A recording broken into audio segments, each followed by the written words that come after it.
देरहासार YouTube channel जानानै नोंथांमोनखौ बरायनो लाबाय। दिनैनि भिडिअनि गेजेरजों नोंथांमोननि सिगाङाव आं दिन्थिनो नागिरदों टंकेश्वर नार्जारी जांख्रिथाय फोथाराव जानाय नैबे दुलाराय बर' फरायसा आफादनि 52थि बोसोरसालिया जथुमा। बे बोसोरसालिया जथुमाया 21, 22, 23 जे खालाराव जागोन नैबे डिसेम्बरनि बा जागासिनो दं। बे नोंथांमोननो दिनैनि भिडिअनि गेजेरजों आं बेनि गासै नुथायखौबो नोंथांमोननि सिगाङाव दिन्थिगोन। दा समाव नैबे समाव पेरेड डेमनस्ट्रेशन बे जागासिनो। नोंथांमोननो आङो बे जायगानि गासै नुथायखौबो नोंथांमोननि सिगाङाव आङो हानायमानि दिन्थिनो नाजागोन। थ' नायबाय था लोगोफोर, नोंथांमोननो आङो बेनि नुथायखौ दिन्थिगोन। नोंथांमोना नुनो मोन्दों नैबे 21 थामहिनबा दिनैनिफ्राय जागायनाय नैबे दुलाराय बर' फरायसा आफादनि 52थि बोसोरसालिया जथुमा। बे बोसोरसालिया जथुमायावनो नैबे समाव बिथांमोना पेरेड डेमनस्ट्रेशन बिथांमोना खालामगासिनो। थ' नोंथांमोननो आङो बेनि पेरेड डेमनस्ट्रेशन बेखौ नोंथांमोननि सिगाङाव आङो दिन्थिबाय थागोन।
आङो नैबे समाव नैबे बाग्रासु मुसाहारि एक्जिबिशन बे एक्जिबिशननि सिंनि नुथायखौ नोंथांमोननि सिगाङाव आङो दिन्थिगोन।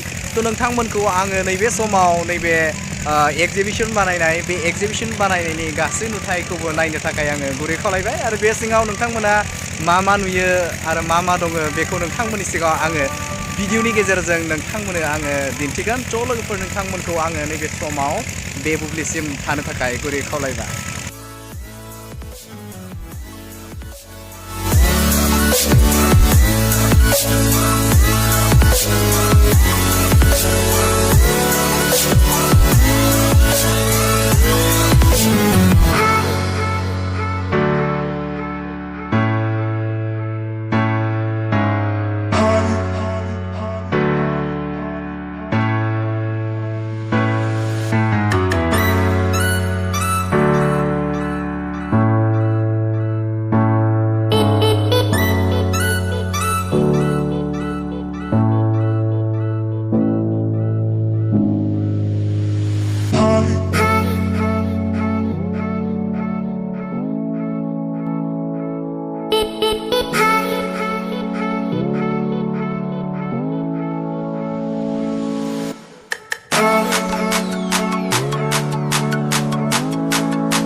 लोगोफोर नोंथांमोननि सिगाङाव आङो नैबे समाव मिरु दुलाराय बर' फरायसा आफादनि जे बोसोरसालिया जुथुमा बे जुथुमानि गासै भिउखौ नोंथांमोननि सिगाङाव दिन्थिबाय। आसा थिदों नोंथांमोना बेनि गासै नुथायखौबो नायनानै मोजां मोनदों। नोंथांमोनखौ आं नैबे समाव बे जायगायाव फैनो थाखाय गुरै खावलायबाय, मानोना बियो जोबोद गिदिर प्रग्राम जादों। थ' नोंथांमोनखौ नैबे दिनैथ' 21 थांखाबाय, थ' 22 and 23 जे जानो गोनां जे हाबाफारि बे हाबाफारियाव नोंथांमोनखौ आङो बे जायगायाव फैनानै नायफिननो थाखाय गुरै खावलायबाय। सेरफांगुरि जनता नैबे कलेजनि नियारावनो बे जादों आरो थ' नायफैदो नोंथांमोना नायनायनि गेजेरजों गासैखौबो मिथिगोन थ' नोंथांमोनखौ बे भिडिअखौ शेयार खालामनो थाखाय गुरै खावलायबाय आरो लोगोसेनो नोंथांमोनखौ गुबुन मोनसे ब्लगाव लोगो मोनगोन मिजिंथिनानै दिनै भिडिअखौ बेखिनियावनो दोनथ'बाय गोजोन्थों जै बर' हारिनि जै दुलाराय बर' फरायसा आफादनि